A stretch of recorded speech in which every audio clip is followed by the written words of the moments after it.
opportunity to share together today. And part of the sharing is our story, and at the risk of overgeneralization, there is a sense in which our stories as individuals and as a couple tell the story of Africa, both on the continent and in some way in the diaspora. It's an experience that we believe our forefathers and mothers have walked through, and one that we all presently continue to walk through. And your theme of a legacy of strength and future of hope is both appropriate as well as inspiring. It is honoring to our ancestors and challenging to us in our day and time. So walk with us on a short journey from the continent to Canada. You see that sling sliding from Canada to Zambia? We're all going to slide over right now. As we take you there,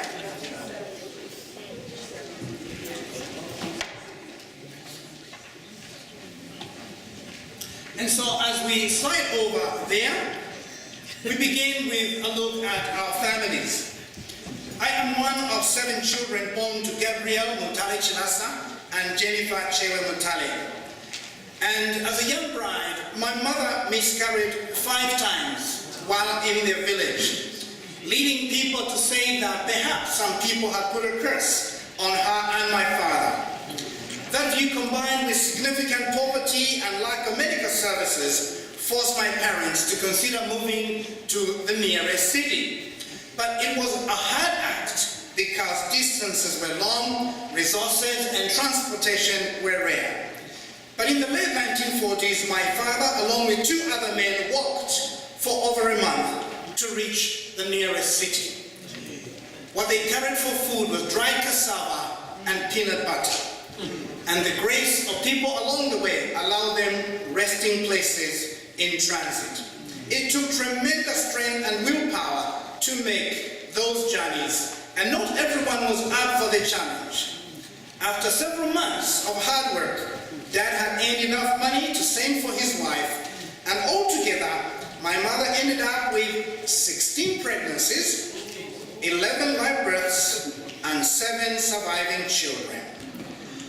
Both parents, Mom and Dad, manifested incredible strength, but this move was essential and the beginning of better things all around. By the time I was born in 1958, I just dated myself. Dad had just taken his most significant job in a mining exploration company, where he was to excel and distinguish himself for 20 years. In my early years, however, life was still difficult, and meals were never a sure thing every day. Although formally uneducated, both parents had a dream to educate all of their children because they wanted them to be self-reliant. In spite of the relative poverty, Dad found a way to be ready for every school year with school uniforms and fees, which were requirements to stay in school. In the cruelty of our system back then, you could be expelled from school if you had no uniforms or school fees. My mother also supplemented the income with heroic efforts that combined fetching wild vegetables in the forests to sell, and sometimes going away for several weeks to fishing villages. There she would buy fresh fish, dry it, and when she had enough, she would journey back to the city and have those on sale to supplement Dad's income. And it was a practice that when older siblings started work and moved out of the homestead, they would take younger siblings with them, reducing the burden on the parents. This often resulted in an upgrade to middle-class status. And on that note, I acknowledge the work of my brother Gabriel. I tried hard to get him here, but he is on duty at Victoria Road, and I wanted him to hear my acknowledgement, because he took my brother Emmanuel, Peggy's husband, and myself to live with him from 1973 onward.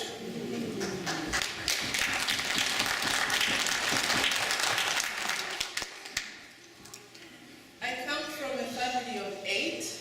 I was the 6th born. My biological parents were Matthew and Jennifer.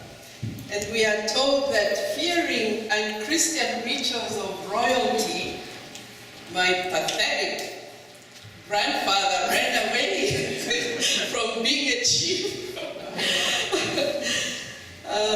So I could have been a princess. You still are.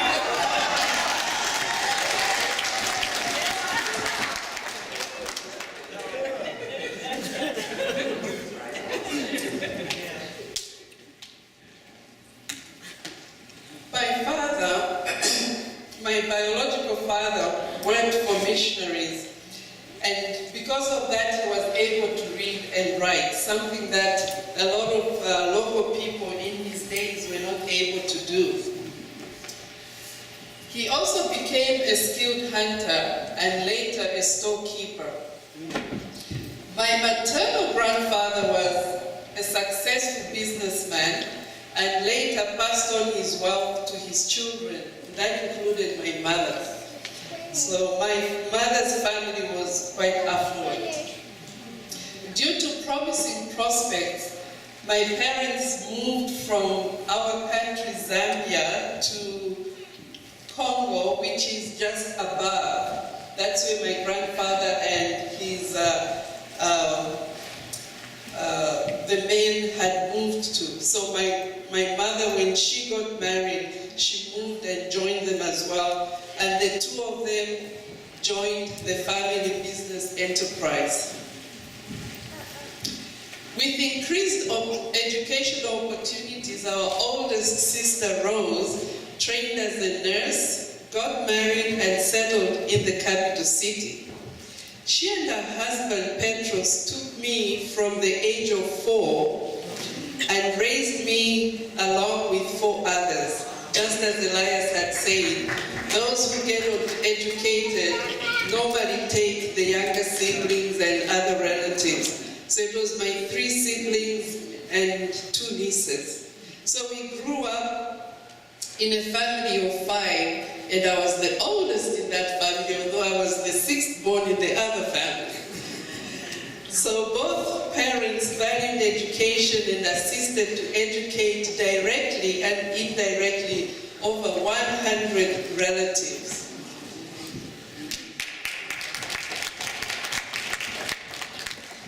So my adopted father was a procurement specialist, and when he worked for an airline company, they took us on a lovely trip to London and Paris. I could only dream about it. I was 12 years old at the time.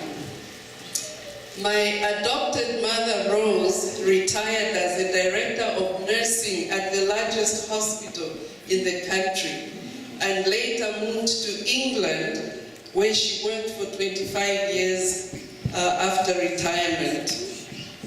She is the mother who died in Manchester in 2016, and some of you may have heard and may have supported us in our attempt for me to go over and ship her back home to be buried in Zambia. So these family stories we have shared represent a small picture of both the struggles and the hopes of Africa. They speak about ordinary life experiences of joys, dreams, and successes, but also sadness and pain. This leads us to our common struggle. When in 1980, the country of Mozambique, one of 8 neighboring countries to Zambia, attained independence, the first president, Samora Machel, smiled broadly as he answered reporters' questions about what it felt like to be an independent country. His response was this. Speaking in Portuguese, he said, "A luta continua." Translated, "The struggle continues." Those words could have been said by every African president. They are words that have been said by many presidents, including the great Nelson Mandela. They are words that were very likely said by our ancestors and the freed slave when slavery was abolished. They are words that were said by the black loyalists who came to Canada in search of the promised land and found none. They are words that have been said by our people in the United States both during and after the presidency of the great Barack Obama. There are words being said by our people in many places on this planet. The struggle continues. But how did it get this way? Some of you may have heard of the scramble for Africa. In the 1800s, many countries in the Western Hemisphere, the European Hemisphere, realized that Africa had a lot of resources. And so there was a fight for which power country was going to have which country in in Africa. Some wanted gold, some wanted diamonds, and all kinds of minerals. So they started dividing up Africa. But before that, there was another scramble for Africa that people do not talk about as a scramble. It was the scramble for human beings. Yes. And that is what started the slavery that took away so many people from Africa to other parts of the world. And they not only went to America, slavery was all over the world. So our people went to India, they went to Europe, they went all over and were spread as far as they could be taken. It was in the 15th century that Portugal, followed by other European countries, began to kidnap people from the west coast of Africa. My son-in-law Dela comes from Ghana, and when we visited Ghana about 10 years ago, he took us to the slave castles where people were kept when they were kidnapped, waiting to be shipped off to wherever they were destined to be taken to. It was a very, very difficult experience.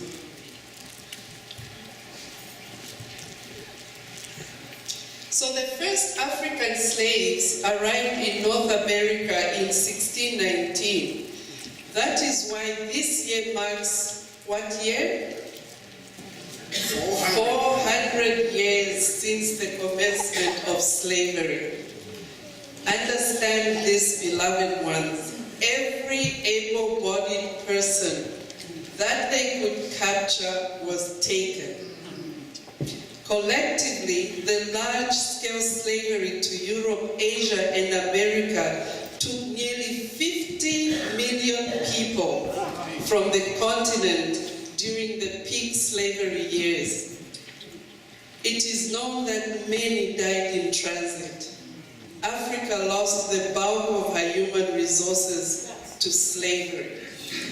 What do you think was the impact on the continent? Certainly a continent left to die. Did it die? Did it die? No, it did not. Africa's legacy of strength kept the continent alive. But imagine what the continent looked like when all these able-bodied people were stolen away. Imagine the community loss of spirit and morale at waking up to discover a raiding party took more than half of the people in your village. Imagine living in fear that those raiding parties would return for you and others. Our ancestors lived that reality and survived even though they were never to see their relatives again. It was really a continent left to die, but refused to die, it did. And today, Africa has rebounded. It has the fastest population growth rate.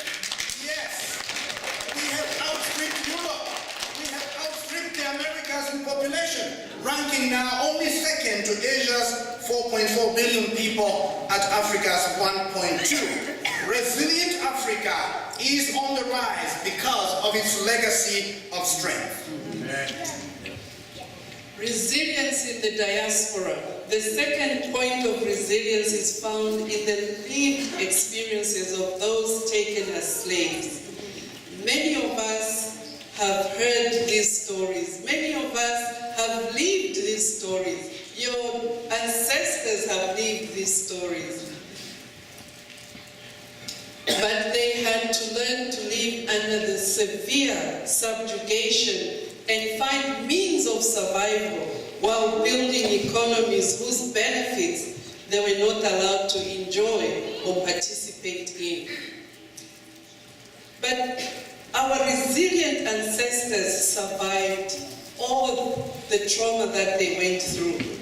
So there are countless stories of heroes littered all over our history. And we want to say this, beloved ones: slavery was evil. It was the action of the devil, much the same way that Joseph's brothers betrayed him. Remember that story in Genesis 15? Hearing how it concludes.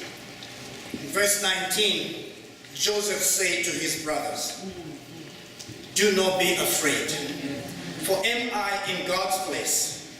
As for you, you meant evil against me, but God used it for good. Used it for good in order to bring about this present result, to preserve many people alive. So therefore, do not be afraid. I will provide for you and your little ones." So he comforted them and spoke kindly to them. What does this say to us? Simply this, that having survived the scourge of slavery, we have our beautiful people all over the world now. All over the world. So we as people are going to impact the whole world in the 21st century and beyond in ways unimagined by those who sought to enslave us. We are making strong contributions already and are poised for an even greater impact worldwide. According to the International Labour Organization, Africa is the second largest provider of professional human power worldwide. What the devil meant for evil, God is using for good. That is why we mightily resent those who seek to divide us from among ourselves. The slave traders stole our collective ancestors. Do we want to add to that by stealing our relationship from one another?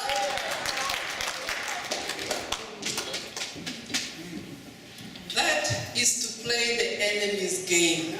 Do we want to do that? No. And we must reject any outlook that seeks to throw a wedge between relatively newcomers from the continent and those descendants of the heroes stolen during the slavery years. We must reject that division and proclaim in biblical fashion that we are one. Amen. We are one indeed. There are times in the past that we have heard people say, "You are not of the soil." Come from away. You come from away. But don't we all come from away? If we're going to have a strong hope for the future, we must stay united. We must recognize we are one people under Christ, Christ in us, the hope of glory. If Christ in us is the hope of glory, then we must emphasize the importance of faith in Him. Christ is the ultimate hope, and we both celebrate coming to Christ in the mid-70s. Meeting Christ changed everything, and we learned the truth of the hymn, "All other ground is sinking sand."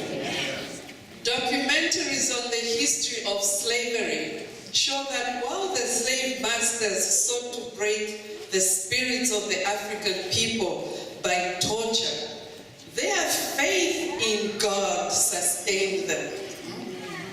Yes, yes. Look at us today. Isn't this a testimony of how God has sustained His people? Through their music and prayers, they found strength in God. Yes. You've all heard the stories. You've all heard the songs that were sung in the cotton fields. And that's why I thought we should sing sing that song because from Africa came music. And music is what kept the people strong. They could not talk. They could not sing, and they could not pray in public, but they could sing in the fields. And that's one way they communicated amongst themselves. And that's one way they were able to retain part of their heritage, their identity, their culture. Yes. Even right here in Nova Scotia, the disappointed African settlers survived in large measure because of their faith in God. This fact has been well captured in the writings of New Glasgow native Peter Paris, Princeton professor. He argues that without the church, the communities would have been without a significant strength. Hence, the need for us to keep Christ and the church always strong in our communities. And we found in our experience at the legendary Lusaka Baptist Church a thriving church family with people from all over the world. It originally was established as a church for expatriate people who came to work in the country from all over the world, and then learned to reach out to native Zambians. And by the mid-70s, you would have 500 people from all over the world. It was a beautiful expression of oneness in Christ. It was also a good place to find a spouse. That is where I found this pretty lady. And for me, it was love at first sight. I was on usher duty one Sunday morning in 1977 when the church bus bringing students from the university and other colleges arrived at the church. Among the disembarking passengers was a pretty young woman I did not know, but I took notice and began to look out for her every Sunday, and as the saying goes, the rest is history. Happy birthday to me.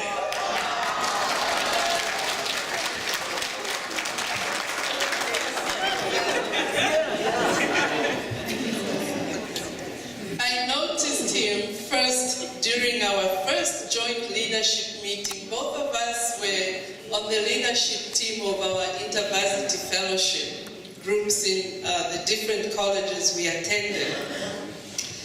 So he also served as one of pastor's helpers, so he seemed to be up front most of the time, doing all kinds of things. I think nowadays they call them armor bearers, isn't it? So he must have been an armor bearer. One day he accompanied the pastor to visit students at our college, and I happened to be one of the people they were visiting. So that was one of the occasions we came face to face. So who says God does not answer prayers? I guess I've been praying for a husband. So from that time onward, I started looking out for him at church. And one day I asked him to deliver a letter to one of my friends who was at the campus that he was studying at. Needless to say, we started talking, and by 1979 had started courtship, and we married in 1982.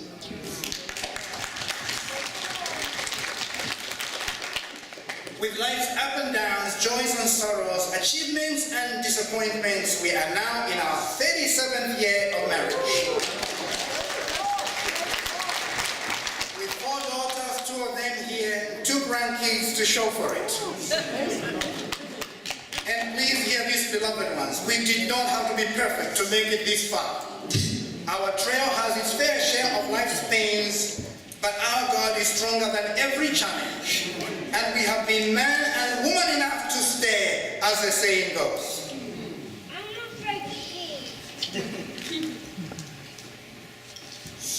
Slavery split families significantly. In the new land, family life was not permitted, creating a chain of dysfunction. Dysfunctional capacity, which the Temptations sang. All right. He likes that song. I think Monica knows the Temptations. They sang that song about Papa was a rolling star. A rolling stone, I think. Yeah, he was a rolling stone. It wasn't their fault.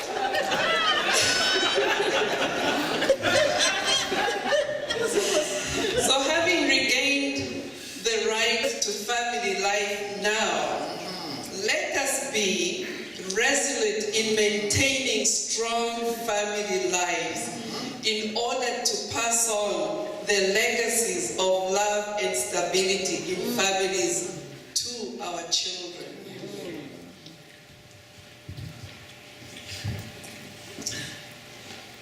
"11 and a half years after his conversion, Elias," I hope you don't mind if I call him Elias and not Reverend, he responded to the ministry calling which took us to theological college in Zambia. By this time, the Zambian economy was going through some challenges, and we started discussing possibilities for further studies abroad. And providentially, God paved the way when I got a scholarship to study. And I had to choose between going to England, Australia, or Canada. Well, it was a difficult choice to make. But we had family who had been to Canada and they encouraged us. So their recommendation attracted us to Canada, not knowing exactly what they meant when they said it gets cold. So of course when we got here we had first-hand experience of how cold it can be. But we have decided to stay here and it's been 30 years now. So you can imagine we got used to the cold. So how lucky could I get? She would take me either to England, Australia, or Canada. Clearly, I married right. When we arrived, we were both students. But because she was the scholarship recipient, she was the paramount student in our home. And we had to dig deep to find strength for life in the diaspora as newcomers with 3 young children. Having come from a background of full family support, now we were in a situation where it was just us and the children. To make life more interesting, a 4th child was on the way, adding to the interesting situations. How do you do school as a pregnant student with a young family? So I ended up dropping courses to take more household responsibilities while she persevered with studies. And she gave birth by cesarean section on January 4th, 1990, and had to be back in school 10 days later. Talk about strength and resilience, this woman has it.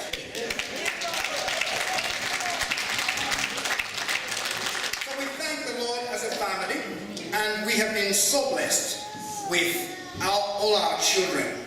And we have also been blessed with family who come from Zambia to assist us when the going got extra tough.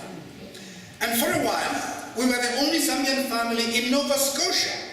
There were other Zambians, but they were all single students, all family people who came alone to the province and to the country.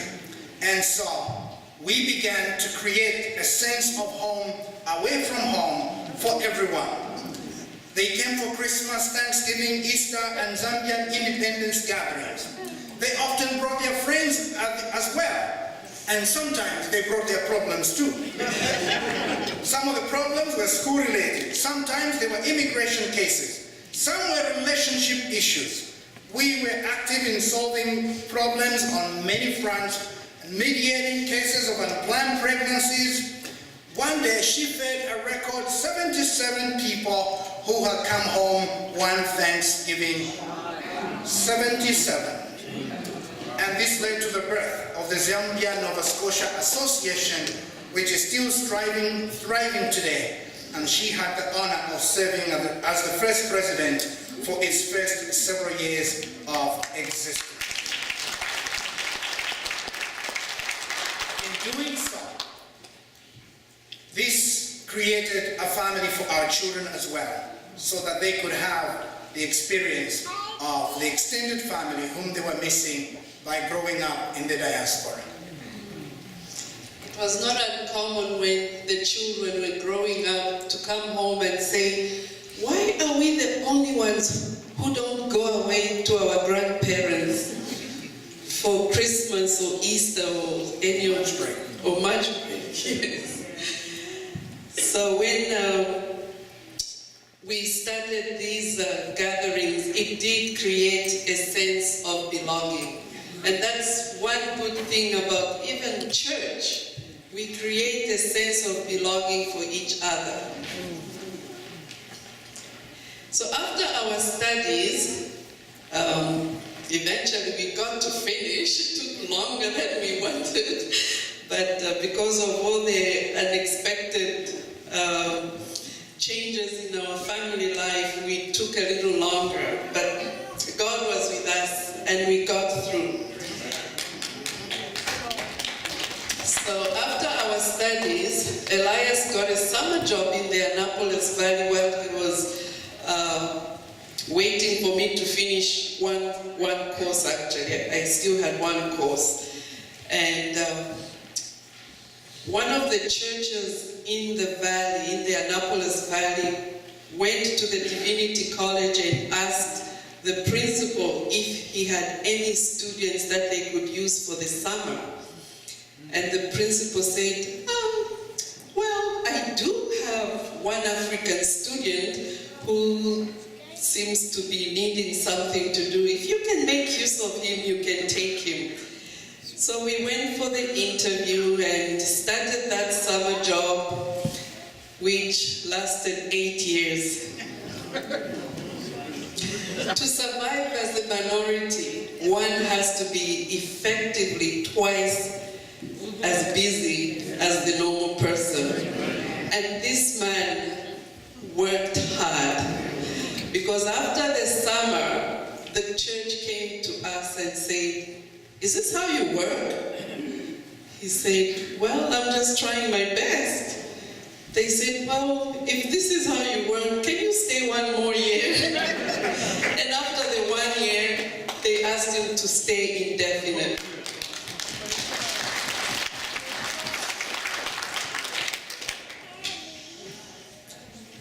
So the desire to contribute to the African church, we always had the desire. So we had been in the valley 8 years, but our heart was like, we want to contribute to the black church.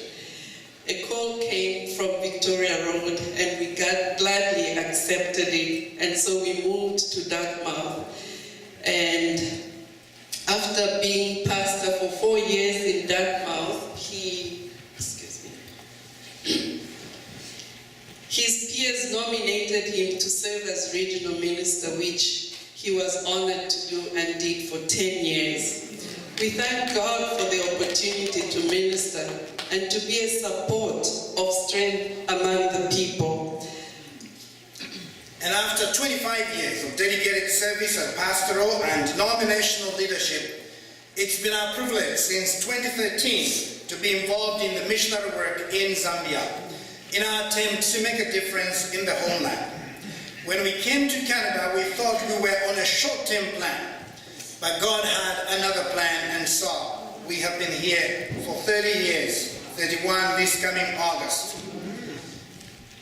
But if I came to my old age without having plowed back into Zambia, I would have been super miserable as a cranky old man, lamenting the inability to put in effective years of service in the homeland. And so in creating Mission Zambia, the hope was to reorganize life so that we could do some important work in contributing to the spiritual and community development efforts in the country and provide some much needed support to the families that we left there who have had to carry the weight of responsibility for a lot of things.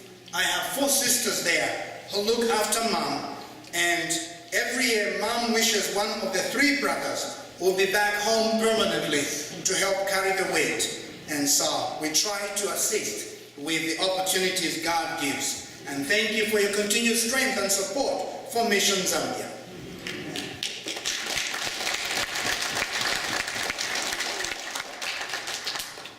In the course of the struggle of the people of Africa in the diaspora, we use the term diaspora not only for the new continental Africans, but every African that was taken from Africa lives in the diaspora. Means they live away from their homeland. So in the struggle, we've had many heroes. But as the Bible says in Hebrews 11, can we manage to mention them all? The list would be so long. So today we'll just mention a few. We have Harriet Tubman, David George, Frederick Douglass, Richard Preston, Martin Luther King Jr., our own first president in Zambia, Dr. Kenneth Kaunda, Nelson Mandela,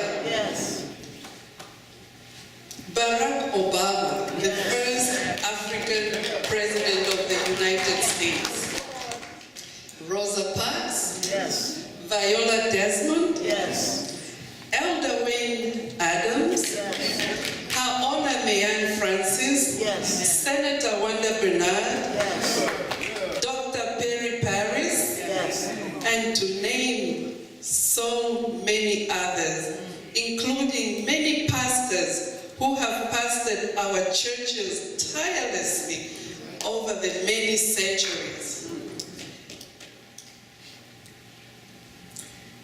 I want to add there Dr. Kwame Nkrumah, the first president of Ghana, and a great Pan-African leader who assisted to draw presidents together and create the African Union. What do these names give us, beloved ones? They point us to a future of hope. Because many of them lived at a time when conditions were so bad, it would have been hard to dream.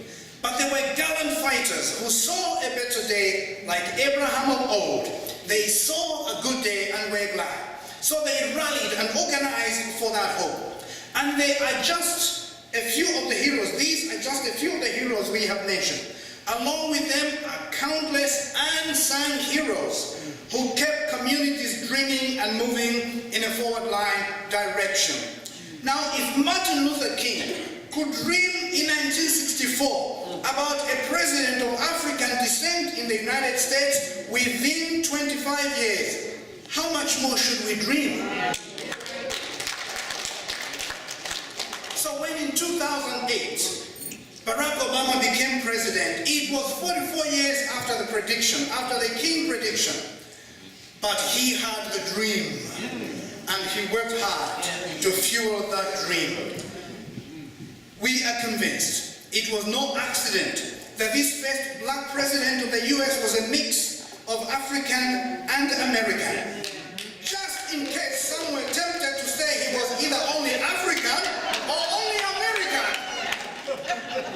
That way, it underscores the reality of our oneness together from both continents. And you know that racist white America considered the Barack Obama presidency an anomaly to be corrected and obliterated. And so they voted in his chief enemy as president. And Trump's sole goal has been to erase the Obama presidency. He will never make it. We have news for Donald Trump. There is no going back. No going back. So there will be more African presidents in the United States. There will be. It could be as Elias, Kamala Harris, or Cory Booker. Sooner or later, it will become the norm rather than the exception. But, beloved ones, the current and future struggles will be much harder if we leave Jesus and the church on the sidelines. That is the hope our ancestors in the diaspora trusted, stood on, believed in, and God did not disappoint. disappoint them. Did you know that even Western civilization thrived as much because of the people and their faith? They still prayed for their wicked masters. Now that the Western has largely abandoned God, with that has come a sharp decline in the greatness, because God the Creator has been shunned and put on the side. So we as a people cannot afford to make the same mistake. So we have to keep the dream of the ultimate promise alive. We are pilgrims here on earth because our citizenship is where? In heaven. From where we await the return of our Lord and Savior Jesus Christ. Him we adore and worship because Christ is in us, the true hope of glory. Our future is only as bright as we will let Christ shine through us. Never mind your struggles, we all have them. We just don't look like we do when we appear in church. As well dressed as we look, no matter how beautiful you all do, does it mean you have no problems? Come on, choir. We all have our struggles, but we hide them under the cloth. Jesus is asking us to learn to put our trust in Him, our faith in Him, and to hold on to Him so that we can continue this journey that we have started. So as we celebrate African Heritage 2019, we commend you to Africa's spiritual heritage as a pathway forward. If we keep the light of God above us, it will guide us safely, like the pillar of cloud and the fire which guided Israel to the promised land. Then we will lead our children and their children to the promised land of milk and honey and an eternity with God. So may our people's legacy of strength give us a strong future of hope, so that for decades and centuries to come, Africa, at home and abroad, will continue to shine for the glory of God. Amen.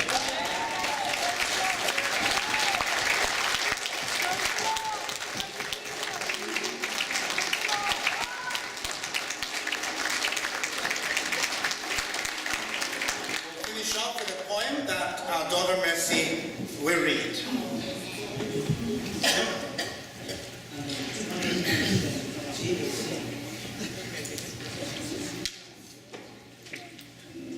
Good morning, everyone. Good morning.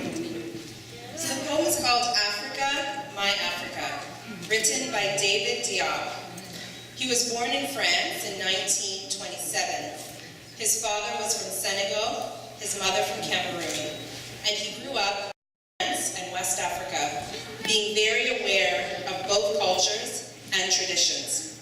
He was deeply concerned by the question of independence from colonial rule. Africa, my Africa. Africa of proud warriors in the ancestral savannas. Africa of whom my grandmother sings. On the banks of the distant river. I have never known you, but your blood flows in my veins. Your beautiful black blood that irrigates the fields. The blood of your sweat, the sweat of your work. Is this you, this back that is bent? The work of your slavery, the slavery of your children. Africa, tell me, Africa, this back that breaks under the weight of humiliation, this back trembling with red scars, and saying yes to the whip under the midday sun. But a grave voice answers me. Impetuous sun, that tree young and strong, that tree there, in splendid loneliness amidst white and faded flowers. That is Africa, your Africa, that grows again patiently, obstinately, and its fruit gradually acquires the bitter taste of liberty. Yay!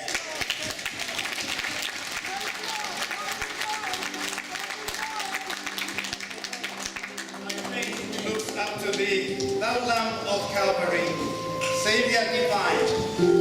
Hear me while I pray, take all my guilt away. Oh, let me from this day be wholly thine. Stanza 2, men only. Stanza 3, ladies only. 1 and 4 together. Let's do it. What page? 273.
A strong legacy of strength. Mr. Debbie said, I'm feeling all hopeful now. Yeah, don't you kind of straighten up your back a little bit. Helps to know from where we come, who our people are, who your people are. They go way back. They come from a position of strength.